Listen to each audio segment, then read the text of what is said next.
Hello everyone. So ఈ వీడియోలో మనం ఏంటంటే ఇండియన్ రైల్వేస్ నుంచి ఇంకొక నోటిఫికేషన్ అనేది ఈరోజు రావడం అనేది జరిగింది. సో ఏంటి ఆ నోటిఫికేషన్ అంటే RRB ALP, so assistant loco pilot.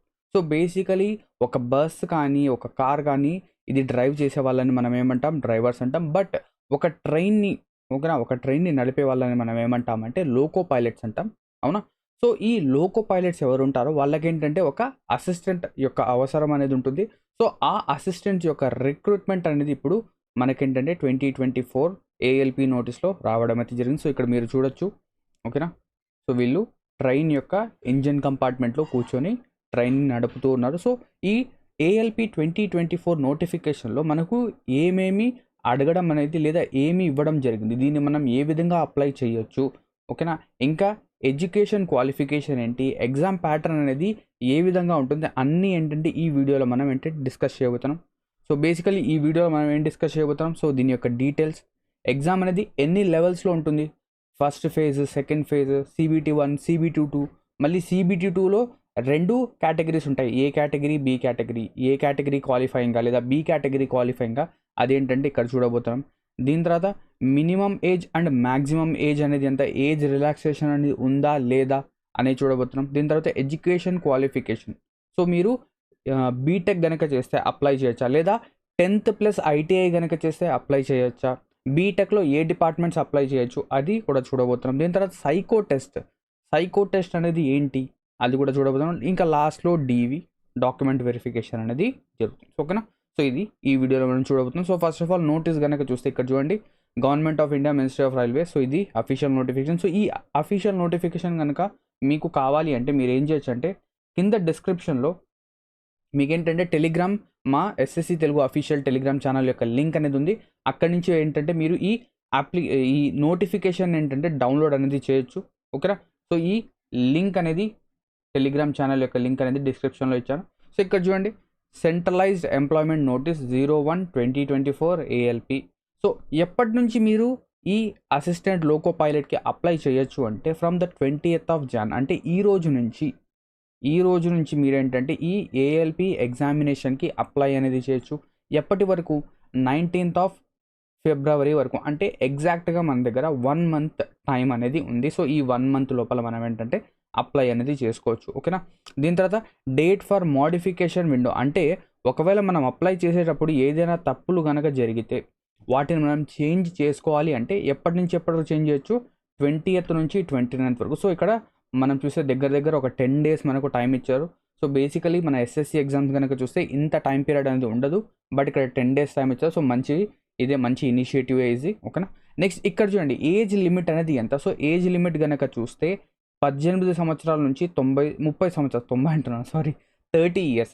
So 18 నుంచి 30 years వరకు, ఓకేనా? మీ ఏజ్ కనుక 18 నుంచి 30 years కనుక ఉంటే మీరు అప్లై చేయొచ్చు. అండ్ దాంతోపాటు ఏజ్ రిలాక్సేషన్ కూడా ఉంటుంది. అది ఎంత ఉంటుంది ఏంటి అనేది మనం చూద్దాం. సో ఇక్కడ చూడండి, బేసిక్ పే అనేది కనుక చూస్తే, సో పే లెవెల్ అనేది లెవెల్ 2 కిందికి వస్తుంది. ఏంటి పే లెవెల్ అనేది లెవెల్ 2. ఇక్కడ ఇనీషియల్ పే అనేది 19,900. సో ఈ 19,900 అనేది ఏంటంటే ఇనీషియల్ పే, ఇది అంటే మీ చేతికి రాదు ఇది, ఓకేనా? ఇది మనం బేసిక్ పేకి అంటాం. అంటే ఈ బేసిక్ పేకి మీరేంటంటే మళ్ళీ DA యాడ్ చేయాలి, ట్రాన్స్పోర్టేషన్ అలవెన్సెస్ యాడ్ చేయాలి, మళ్ళీ ఇందులో చాలా అడిషన్స్ అనేవి ఉంటాయి. సో దగ్గర మన శాలరీ అనేది ఒక 50,000కి దగ్గర రీచ్ అవుతుంది అని మీరు అజ్యూమ్ చేయొచ్చు, ఓకేనా? సో ఈ విధంగా టోటల్ వేకెన్సీస్ ఉన్నాయి ఇప్పుడు. సో ఈ ఏఎల్పి వేకెన్సీస్ కనుక చూస్తే టోటల్గా మనకేంటంటే 5,696 వేకెన్సీస్ ఉన్నాయి. సో ఈ వేకెన్సీస్ చూసి చాలామంది యాస్పిరెంట్స్ ఏంటంటే కొంచెం నిరాశపడ్డారు. ఎందుకు, చాలా సంవత్సరాల తర్వాత ఏఎల్పి నోటిఫికేషన్ అనేది వస్తుంది. ఈ ఏఎల్పి నోటిఫికేషన్లో ఎక్కువ వేకెన్సీస్ అనేవి ఉంటాయి అనుకున్నారు, బట్ ఏంటంటే ఇక్కడ వేకెన్సీస్ అనేవి కొంచెం తక్కువగానే ఉన్నాయి, ఓకేనా? సో టోటల్గా ఎన్ని వేకెన్సీస్ ఉన్నాయి, 5,696 వేకెన్సీస్ అనేవి ఉన్నాయి. క్లియర్? సో ఇప్పుడు నెక్స్ట్ కనుక చూస్తే, ఇప్పుడు మన ఎడ్యుకేషన్ క్వాలిఫికేషన్ కనుక చూస్తే ఎవరెవరు అప్లై చేయొచ్చు అంటే ఇక్కడ చూడండి, మెట్రికులేషన్ అంటే 10th plus ITI. So 10th, దాని తర్వాత ఐటీఐ ఏ డిపార్ట్మెంట్ అంటే ఎలక్ట్రికల్ కావచ్చు, మెకానికల్ కావచ్చు, మెయిల్ రైట్ కావచ్చు, మెయింటెనెన్స్ మెకానికల్. సో వీళ్ళందరూ అప్లై చేయొచ్చు. అండ్ దాంతోపాటు సింపుల్గా చెప్తాను ఎవరెవరు అప్లై చేయొచ్చు. సో మీరు కనుక 10th దాని తర్వాత ITI కనుక చేసి ఉంటే మీరు అప్లై చేయొచ్చు. దాంతోపాటు ఏంటి అంటే ఒకవేళ మీరు బీటెక్ కనుక చేసి ఉంటే, ఓకేనా. బీటెక్ కనుక చేసి ఉంటే మీరు కూడా అప్లై చేయొచ్చు. బట్ బీటెక్లో కొన్ని డిపార్ట్మెంట్స్ కాదు, అంటే ఏ డిపార్ట్మెంట్స్లో అయితే మనం ఏం చెప్పొచ్చు, టెక్నికల్ నాలెడ్జ్ అనేది ఉండదు. ఫర్ సపోజ్ మనం సిఎస్ కనుక తీసుకుందాం, కంప్యూటర్ సైన్స్. కంప్యూటర్ సైన్స్లో ఏంటంటే టోటల్గా మనం ఏంటంటే సిస్టమ్ పైనే మనం మొత్తం అనేది ఉంటుంది. అందులో ఏంటంటే ఎటువంటి మెకానిక్స్ కావచ్చు లేదా ఎలక్ట్రికల్ గురించి కాదు మనకేంటంటే చెప్పడం అనేది జరగదు. సో బేసికలీ బీటెక్లో కంప్యూటర్ సైన్స్ లేదా సింపుల్గా చెప్పాలంటే టెక్నికల్ నాలెడ్జ్ లేని సబ్జెక్ట్స్ ఏవైతే ఉంటాయో ఆ డిగ్రీ కనుక మీ దగ్గర ఉంటే మీరు అప్లై చేయలేరు. ఓకేనా, క్లియర్. సో ఇక్కడ మీకు ఏంటంటే నోటిఫికేషన్లో డీటెయిల్స్ అన్నీ స్పెసిఫిక్గా ఇచ్చారు. సో నోటిఫికేషన్ అనేది తీసి చూడండి. ఓకేనా. నా నెక్స్ట్ ఇక్కడ చూడండి, ఏజ్ లిమిట్ ఆల్రెడీ చెప్పేశాను, 18 నుంచి 30 ఇయర్స్. ఎప్పుడు క్యాలిక్యులేట్ చేస్తారు ఏజ్? ఏ డేట్న అంటే 1st July 2024, అంటే 1st July కల్లా మీ ఏజ్ అనేది 18 సంవత్సరాల కంటే 18 ఇయర్స్ కంటే ఎక్కువ ఉండాలి, 30 ఇయర్స్ కంటే తక్కువ ఉండాలి. అండ్ దాంతోపాటు రిలాక్సేషన్ కనుక చూస్తే ఎస్సీ ఎస్టీ వాళ్ళకి 5 ఇయర్స్ రిలాక్సేషన్, ఏజ్ రిలాక్సేషన్ అనేది ఉంటుంది. ఓబీసీ వాళ్ళకి 3 ఇయర్స్ రిలాక్సేషన్ అనేది ఉంటుంది. Next ex service man you're EWS అయితే 3 ఇయర్స్, దీని తర్వాత ఓబీసీ అయితే 6 ఇయర్స్, ఎస్సీ ఎస్టీ అయితే 8 ఇయర్స్. సో ఇది కూడా మీకు ఏంటంటే నోటిఫికేషన్లో ఇవ్వడం అనేది జరిగింది. ఓకేనా. నా నెక్స్ట్ ఇక్కడ చూడండి, డేట్ ఆఫ్ బర్త్ అనేది సో స్పెసిఫికల్గా చెప్పడం జరిగింది. సో యూఆర్ అండ్ ఈడబ్ల్యూఎస్ అయితే దీనికంటే ముందు మీ డేట్ ఆఫ్ బర్త్ అనేది ఉండకూడదు. అండ్ దీని తర్వాత ఓకేనా, దీని తర్వాత ఇది లిమిట్ అన్నమాట. సో ఈ టైం కల్లా మీ యొక్క డేట్ ఆఫ్ బర్త్ ఏం చెప్పొచ్చు మనం, ఫిల్ అయ్యి ఆ ఏజ్ క్రైటీరియా అనేది ఫిల్ అయ్యి ఉండాలి. సో ఇక్కడ చూడండి, ఓబీసీ వాళ్ళకి, ఎస్సీ ఎస్టీ వాళ్ళకి ఇది ఇక్కడ కూడా ఇవ్వడం జరిగింది. నెక్స్ట్ ఎగ్జామినేషన్ ఫీ గురించి కనుక చూస్తే ఓకేనా, ఎగ్జామినేషన్ ఫీ అనేది మనకు ఫర్ ఆల్ క్యాండిడేట్స్, సో అందరికీ ఏంటంటే 500 rupees. But SC ST ex service man female transgender వాళ్ళకి 250 రూపీస్, 250 రూపీస్ అనేది మనకు ఎగ్జామ్ ఫీజుగా తీసుకోవడం అనేది జరుగుతుంది. బట్ ఇక్కడ ఏంటి అంటే ఈ ఎగ్జామినేషన్ ఫీ అనేది రీఫండబుల్ అన్నమాట. ఏంటి, ఎగ్జామినేషన్ ఫీ అనేది రీఫండబుల్. సో ఏదైతే మీరు సింపుల్గా చెప్పాలంటే ఈ 500 కనుక అప్లై చేశారు, 500తో అప్లై చేశారు అండ్ ఎగ్జామినేషన్ కూడా అటెండ్ అవ్వాలి. సార్ నేనేంటంటే 500 రూపాయలు కట్టేస్తాను, ఎగ్జామినేషన్ అటెండ్ కాలేదు, నాకు రీఫండ్ వస్తుందంటే అలా కాదు. 500 రూపీస్ పే చేసి, అంటే ఎగ్జామినేషన్ ఫీ అనేది పే చేసి CBT1 అంటే ఫస్ట్ లెవెల్ ఎగ్జామ్ కనుక మీరు రాస్తే మీకు ఏంటంటే అవుట్ ఆఫ్ 500 400 రూపీస్ అనేది రీఫండ్గా వచ్చేస్తుంది. ఇది చాలా ఇంపార్టెంట్. సో మీరు ఒకవేళ మీరు మీ సిస్టంలో అప్లై చేస్తుంటే ఎటువంటి ఇబ్బంది లేదు. బట్ బయట నెట్ సెంటర్లో కనుక మీరు వెళ్ళి అప్లై చేస్తుంటే మీరు ఏం చేస్తారంటే వాళ్ళు ఓకేనా, ఎవరైతే నెట్ సెంటర్ వాళ్ళు ఉంటారో వాళ్ళ యొక్క డెబిట్ కార్డ్ డీటెయిల్స్ కాకుండా మీ డెబిట్ కార్డ్ డీటెయిల్స్ లేదా మీ యూపీఐ ఐడినో ఇవ్వండి. ఎందుకంటే ఈ రీఫండ్ అమౌంట్ అనేది ఏ మీడియం నుంచి మనం పే చేస్తామో అదే మీడియంకి మనకేంటంటే రావడం అనేది జరుగుతుంది. ఓకేనా. సో మీరు ఏం చేస్తారంటే మీ డీటెయిల్స్ అనేది అక్కడ ఇవ్వడం అనేది జరిగింది. కొన్నిసార్లు ఏం చేస్తుందంటే మన రైల్వేస్ నెక్స్ట్ ఎగ్జామ్ అనేది అయిపోయిన తర్వాత డీటెయిల్స్ ఇవ్వమని చెప్పేసి అడుగుతుంది.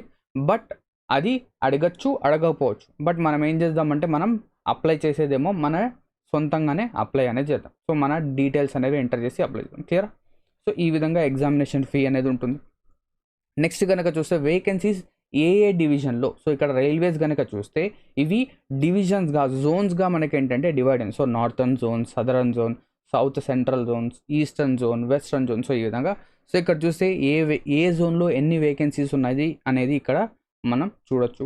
అండ్ ఇక్కడ ఒక పాయింట్ అనేది ఏంటంటే మీరు ఓన్లీ ఒక జోన్కి మాత్రమే అప్లై చేయొచ్చు. ఓకేనా, ఓన్లీ 1 జోన్కి మాత్రమే అప్లై చేయాలి.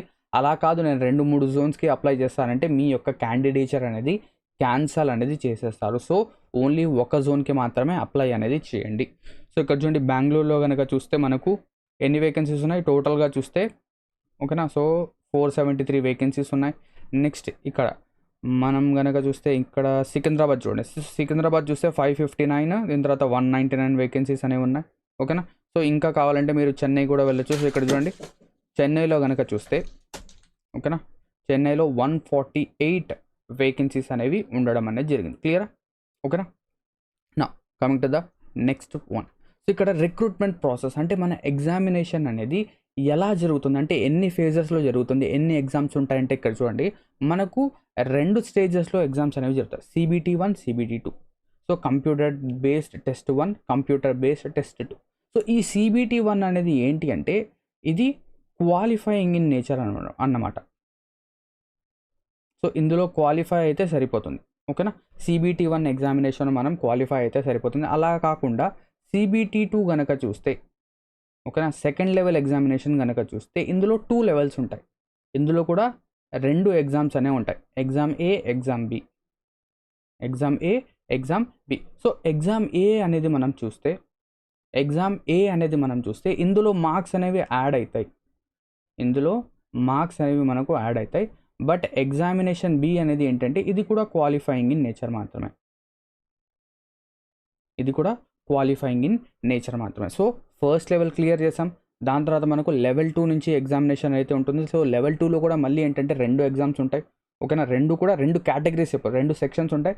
సో సెక్షన్ ఏలో మార్క్స్ అనేవి మనకు యాడ్ అవుతాయి. సెక్షన్ బి అనేది క్వాలిఫైయింగ్ ఇన్ నేచర్ మాత్రమే.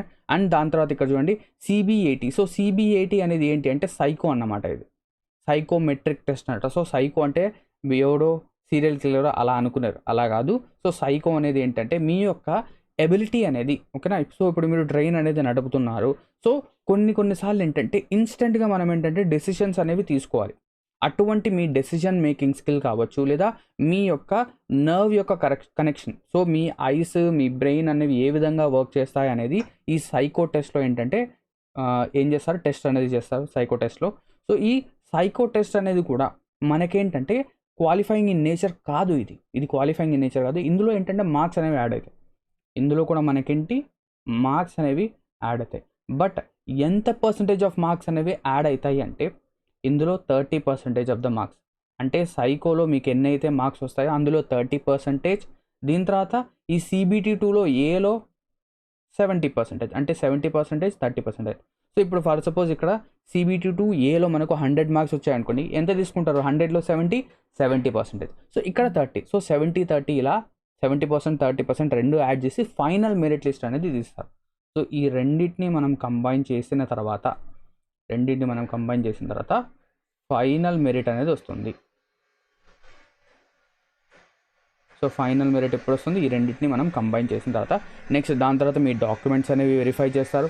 డాక్యుమెంట్ వెరిఫికేషన్ అయిన తర్వాత మెడికల్ ఎగ్జామినేషన్ అనేది ఉంటుంది, ఓకేనా. సో ఇది నెక్స్ట్. దీని తర్వాత CBT1లో మనకు ఎన్ని క్వశ్చన్స్ వస్తాయి, ఏ సెక్షన్ నుంచి ఎన్ని క్వశ్చన్స్ వస్తాయి చూస్తే, సో CBT1లో మనకు టోటల్గా 4 సెక్షన్స్ ఉంటాయి. అండ్ ఇక్కడ చాలా ఇంపార్టెంట్ పాయింట్ అనేది ఏంటంటే రైల్వే ఎగ్జామ్స్లో ఇంగ్లీష్ సబ్జెక్ట్ అనేది లేదు, ఓకేనా. ఇంగ్లీష్ సబ్జెక్ట్ అనేది రైల్వే ఎగ్జామ్స్లో ఎక్కడ కూడా లేదు. సో CBT1 కనుక చూస్తే ఇందులో మ్యాథమెటిక్స్ ఉంటుంది, మెంటల్ ఎబిలిటీ అంటే రీజనింగ్ ఉంటుంది, జనరల్ సైన్స్ ఉంటుంది, జనరల్ అవేర్నెస్ ఉంటుంది. సో బేసికలీ కనుక చూస్తే general science and general awareness అనేది మనకు ఎక్కువ రోల్ అనేది ప్లే చేస్తుంది. సో దగ్గర మనకేంటంటే 40 నుంచి 45% రోల్ అనేది మనకు GS పైన ఉంటుంది. అంటే ఈ GS అనేది మనకు చాలా ఇంపార్టెంట్ రైల్వే ఎగ్జామ్స్కి. నెక్స్ట్ ఇక్కడ చూడండి మ్యాథమెటిక్స్ అనేది. సో మ్యాథమెటిక్స్లో కనుక మీరు చూస్తే టోటల్గా 20 క్వశ్చన్స్ వస్తాయి. ప్రతి ఒక్క క్వశ్చన్కి 1 మార్క్. అండ్ దాంతోపాటు ఇక్కడ ఏంటంటే -1/3 అనేది ఉంటుంది. ఎంత, 1/3 నెగిటివ్. అంటే మీరు రాంగ్ క్వశ్చన్ కనుక రాస్తే మీకేంటంటే 0.33 మార్క్స్ అనేవి డిడక్ట్ చేయడం అనేది జరుగుతుంది, ఓకేనా. సో ఇక్కడ మెంటల్ ఎబిలిటీ 20, మ్యాథమెటిక్స్. సో ఇక్కడ 20 క్వశ్చన్స్ వస్తాయి. సో ఈ 20 క్వశ్చన్స్లో మనం కనుక చూస్తే దగ్గర 16 to 18 క్వశ్చన్స్, 16 నుంచి 18 క్వశ్చన్స్ ఏంటంటే అర్థమెటిక్ నుంచి రావడం అనేది జరుగుతుంది, ఓకేనా. అడ్వాన్స్ మ్యాథ్స్ అనేది మనకు చాలా తక్కువగా ఇక్కడ ఇవ్వడం అనేది జరుగుతుంది. సో ఇక్కడ చూడండి చాలామంది ఏంటంటే అడ్వాన్స్ మ్యాథ్స్ అనేది చాలా కష్టపడుతుంటారు రైల్వేస్లో. బట్ ఇక్కడ ఏంటంటే రైల్వేస్లో మనకేంటంటే అడ్వాన్స్ మ్యాథ్స్ అనేది చాలా తక్కువగా వస్తుంది. ఇక్కడ అర్థమెటిక్ పోర్షన్ అనేది ఎక్కువగా ఉంటుంది. నెక్స్ట్ మెంటల్ ఎబిలిటీ, రీజనింగ్ కూడా ఈజీనే. మనం ఫోకస్ చేయాల్సింది ఏంటంటే general science and general awareness పైన ఎక్కువ ఫోకస్ అనేది చేయాలి. సో టోటల్గా 75 క్వశ్చన్స్ అనేవి ఉంటాయి, 75 మార్క్స్. సో ఇక్కడ జనరల్ సైన్స్ నుంచి 20 క్వశ్చన్స్, జనరల్ అవేర్నెస్ నుంచి 10 క్వశ్చన్స్. సో కొన్నిసార్లు ఏంటంటే 15 ఇస్తాడు, లేదా 10-20. ఈ రెండు కూడా ఏంటంటే మనకు 30 మార్క్స్ వస్తాయి. సో స్పెసిఫికల్గా ఇది 20 ఇది 10, లేదా ఇది 20 ఇది 10 అని చెప్పేసి మనం చెప్పలేం. రెండింటిని కలిపి 30 మార్క్స్ ఇవ్వడం అయితే జరుగుతుంది, ఓకేనా. సో రైల్వేస్ అనేది మనకి ఏంటంటే ఎగ్జాక్ట్గా ఎగ్జామ్ ప్యాటర్న్ అనేది ఇది అని చెప్పేసి చెప్పదు. మనం ఏంటంటే ప్రీవియస్ పేపర్స్, దానికి ముందు ఏ విధంగా అయితే పేపర్స్ వచ్చాయో సో దాన్ని అనలైజ్ చేసి ఇది క్రియేట్ చేస్తాం, ఓకేనా. నెక్స్ట్ కనుక చూస్తే CBT2 ఎగ్జామినేషన్ కనుక చూస్తే లెవెల్ 2 ఎగ్జామినేషన్. సో ఈ లెవెల్ 2 ఎగ్జామినేషన్ అనేది ఇందులో మ్యాథ్స్ వస్తుంది, రీజనింగ్ వస్తుంది, నెక్స్ట్ దీని తర్వాత బేసిక్ సైన్స్ అండ్ ఇంజనీరింగ్ అనేది వస్తుంది. అంటే మీ యొక్క కోర్ సబ్జెక్ట్ ఏదైతే ఉందో అది ఇక్కడ రావడం అనేది జరుగుతుంది. సో మనం ఏం చెప్పొచ్చు అంటే 40-60 ఈ విధంగా వచ్చే అవకాశం అయితే ఉంది. సో మ్యాథమెటిక్స్ రీజనింగ్ 40 మార్క్స్ అని చెప్పొచ్చు. ఇక్కడ వచ్చేసరికి 60 మార్క్స్కి మనకి ఏంటంటే కోర్ రావడం, లేదా 50-50 కూడా కొన్నిసార్లు వచ్చే అవకాశం ఉంది. సో టోటల్గా 100 క్వశ్చన్స్ ఉంటాయి. 100 క్వశ్చన్స్కి 90 మినిట్స్. సో ఇక్కడ కూడా చూస్తే మనకేంటంటే ఎన్ని మినిట్స్ ఉంటుందంటే 90 మినిట్స్ అనేది ఉండే అవకాశం అయితే ఉంది. ఓకేనా. నెక్స్ట్ ఇక్కడ చూడండి మనకు 90 మినిట్స్ ఎగ్జామినేషన్ అనేది ఉంటుంది. నెక్స్ట్ దీని తర్వాత చూడండి పార్ట్ బి ఏం చెప్పాను, ఇది వచ్చేసరికి మనకు క్వాలిఫైయింగ్ ఇన్ నేచర్ మాత్రమే. సో క్వాలిఫైయింగ్ ఇన్ నేచర్ మాత్రమే కాబట్టి సో మీరు ఏదైతే ట్రేడ్ చూస్ చేసుకున్నారో, సో ఐటీఐలో మీరు ఎలక్ట్రికల్ తీసుకొని ఉండొచ్చు, లేదా మెకానికల్ తీసుకొని ఉండొచ్చు. సో దాని స్పెసిఫిక్ పైన మనకి ఏంటంటే క్వశ్చన్స్ అనేవి ఉంటాయి. సో ఇది క్వాలిఫైయింగ్ ఇన్ నేచర్ మాత్రమే. సో CBT 1 CBT 2 అయిపోయింది. నెక్స్ట్ మనకేంటి, సో ఇక్కడ CBT 2 చూడండి. ఇక్కడ మనకేంటంటే క్వాలిఫికేషన్ ఆఫ్ క్యాండిడేట్, ఆ క్వాలిఫికేషన్కి తగ్గట్టు examination, trade subject of choice. So ఇందులో మనం చూస్ చేసుకోవచ్చు. సో ఇది మీరు ఒకసారి చదవండి. ఓకేనా. నెక్స్ట్ కనుక చూస్తే CBAT అంటే ఇది సైకో టెస్ట్ అన్నమాట. Psychometric test. సో ఈ సైకోమెట్రిక్ టెస్ట్ అనేది మీకు ఏ విధంగా జరుగుతుంది ఏంటి అనేది చూడండి. సో ఇక్కడ చూడండి వెబ్సైట్ కూడా ఇవ్వడం జరిగింది, RSDO indianrailways.gov.in. సో ఇందులో vertical, traffics and psychology candidates corner. So ఇందులో మీరు కనుక వెళ్తే మీకు ఏ విధంగా క్వశ్చన్స్ అనేవి వస్తాయనేది మీకు తెలుస్తుంది. అండ్ ఇక్కడ చూడండి, ఇక్కడ మెన్షన్ చేయడం జరిగింది. సో 30% వెయిటేజ్ అనేది ఉంటుంది, 70% వెయిటేజ్ CBT 2కి. ఓకేనా, క్లియర్. నెక్స్ట్ దీని తర్వాత ఇక్కడ మనకు చాలా ఇంపార్టెంట్ అనేది ఏంటి అంటే మీ యొక్క మెడికల్ స్టాండర్డ్స్ అనేది ఏ స్టాండర్డ్ అంటే A1 స్టాండర్డ్. ఇక్కడ అంటే A1 అంటే ఏంటి, టాప్ మోస్ట్ స్టాండర్డ్ ఇది మెడికల్ స్టాండర్డ్స్. అంటే మీకు ఎటువంటి సైట్ ఉండకూడదు. సో ఇక్కడ చూడండి డిస్టెన్స్ విజన్ అనేది 6/6 ఉండాలి. అంటే ఎటువంటి మీకేంటంటే సైట్ అనేది ఉండకూడదు. సో మీకు ప్రతిదీ స్పష్టంగా క్లియర్గా కనిపించాలి. సార్ నాకేంటంటే కొంచెం సైట్ అనేది ఉంది, నన్ను అలౌ చేస్తారంటే ఖచ్చితంగా చేయరు. ఇంకా దాంతోపాటు ఏంటి అంటే కొంతమంది చెప్తుంటారు, సార్ నాకేంటంటే సైట్ అనేది ఉంది, బట్ నేనేంటంటే ఆపరేషన్ అనేది చేయించుకున్నాను, ఇప్పుడు సైట్ అనేది లేదు, నేను ఎగ్జామ్కి రాయొచ్చా, నన్ను తీసుకుంటారా, జాబ్లో పెట్టుకుంటారంటే కాదు, పెట్టుకోరు. ఓకేనా. సో ఒకవేళ మీ యొక్క సైట్ అనేది ఉండి మీరు ఆపరేషన్ కనుక చేయించుకున్నా కూడా మీకేంటంటే మెడికల్ ఎగ్జామినేషన్ అప్పుడు మిమ్మల్ని చాలా తరోగా చెక్ చేయడం అనేది జరుగుతుంది. ఓకేనా. సో ఏదైతే ఈ ALP ఎగ్జామినేషన్ ఉందో అదేవిధంగా NTPCలో గూడ్స్ గార్డ్ కావచ్చు, లేదా స్టేషన్ మాస్టర్ కావచ్చు, వీటికి ఏంటంటే చాలా తరోగా మెడికల్ ఎగ్జామినేషన్ అనేది ఉంటుంది. ఇందులో చాలామంది ఏంటంటే బయటికి అనేది వచ్చేస్తుంటారు. సో దీనిపైన నేను ఒక సపరేట్ వీడియో కావాలంటే చేస్తాను. సో మీరు ఏం చేస్తారంటే కింద కామెంట్స్లో దీనికి సార్ మెడికల్ గురించి ఒక వీడియో చేయండి అని చెప్పండి. సో ఎక్కువ కామెంట్స్ కనుక వస్తే నేను ఖచ్చితంగా దీనిపైన ఒక వీడియో అనేది చేస్తాను. నెక్స్ట్ నియర్ విజన్ కూడా మీకు ఏంటంటే ఎక్కువగా ఉండకూడదు. ఓకేనా. కలర్ బ్లైండ్నెస్ ఉండకూడదు, బైనాక్యులర్ విజన్ ఉండకూడదు. ఓకేనా. సో ప్రతిదీ మీకేంటంటే పర్ఫెక్ట్గా ఉంటేనే మీరు మెడికల్లో క్వాలిఫై అవుతారు. నెక్స్ట్ ఇక్కడ చూడండి refund of examination fee. So examination fee అనేది మీకు ఏ విధంగా రీఫండ్ అవుతుందంటే సో 400 రూపీస్ అనేది రీఫండ్ అవుతుంది. నెక్స్ట్ 250. ఓకేనా. ఇందులోంచి మీకు ఏంటంటే బ్యాంక్ ఛార్జెస్ అనేవి తీసేసి ఇంత అమౌంట్ అనేది మీకు రీఫండ్ అనేది వస్తుంది. ఓకేనా, ఆల్రెడీ చెప్పేశాను. సో ఇక్కడ చూడండి there will be no refund of examination fee erroneous, incomplete and rejected application. So rejected కావచ్చు, ఒకవేళ మీరు ఎగ్జామినేషన్ అనేది అటెండ్ చేయకపోయినా రీఫండ్ అనేది రాదు. క్లియర్. సో ఇదే టోటల్గా మన RRB ALP యొక్క నోటిఫికేషన్ అనేది. ఓకేనా. సో ఈ వీడియో అనేది ఇంతే. సో ఇంకా ఎవరైనా మా SSC Telugu application, so SSC Telugu application అనేది ఇప్పుడు తెలుగు ఎగ్జామ్ ప్రెప్ అప్లికేషన్ అండి, తెలుగు ఎగ్జామ్ ప్రెప్. సో ఈ తెలుగు ఎగ్జామ్ ప్రెప్ అప్లికేషన్ని మీరు ఇంతవరకు డౌన్లోడ్ చేయకపోతే మీరు ఏం చేయొచ్చు అంటే ఈ తెలుగు ఎగ్జామ్ ప్రెప్ అప్లికేషన్ని డౌన్లోడ్ చేయొచ్చు. ఇందులో మీకు ఏంటంటే వేరియస్ ఎగ్జామ్స్కి సంబంధించిన కోర్సెస్ అనేవి అవైలబుల్ ఉన్నాయి. సో దాంతోపాటు తొందరలో వితిన్ 1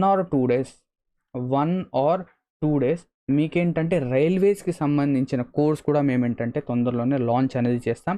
సో ఇనాగురల్ ఆఫర్ కూడా ఉంటుంది. సో మీరు ఏంటంటే రైల్వేస్ కనుక మీరు ప్రిపేర్ అవుతూ ఉంటే మీరేంటంటే ఆ బ్యాచ్లో ఎన్రోల్ అనేది అవ్వవచ్చు. ఓకేనా. సో ఎగ్జామినేషన్, సో అప్లికేషన్ యొక్క నేమ్ ఏంటి, తెలుగు ఎగ్జామ్ ప్రెప్. సో ఈ అప్లికేషన్ యొక్క లింక్ అనేది మీకు డిస్క్రిప్షన్లో ఉంటుంది, అక్కడ నుంచి డౌన్లోడ్ చేయొచ్చు, లేదా గూగుల్ ప్లే స్టోర్లో సెర్చ్ చేయండి, అక్కడ నుంచి అయినా మీరు డౌన్లోడ్ చేయొచ్చు. ఓకేనా. సో ఈ నోటిఫికేషన్ కనుక మీకు కావాలంటే అంటే ఆర్ఆర్బీ ఏఎల్పి నోటిఫికేషన్ కావాలంటే సో టెలిగ్రామ్ ఛానల్ యొక్క లింక్ అనేది డిస్క్రిప్షన్లో ఉంది. టెలిగ్రామ్ ఛానల్ జాయిన్ అవ్వండి. జాయిన్ అయిన తర్వాత అక్కడ మీకు ఏంటంటే లింక్ అనేది కనిపిస్తుంది. సో ఆ పీడిఎఫ్ అనేది కనిపిస్తుంది, డౌన్లోడ్ అనేది చేసుకోండి. ఓకేనా? సో ఇక్కడితో ఈ సెషన్ అనేది ఎండ్ అవుతుంది. Thank you very much for watching this video and have a lovely day. So మీకు ఇంకా ఏదైనా డౌట్స్ కనుక ఉంటే కింద కామెంట్ సెక్షన్లో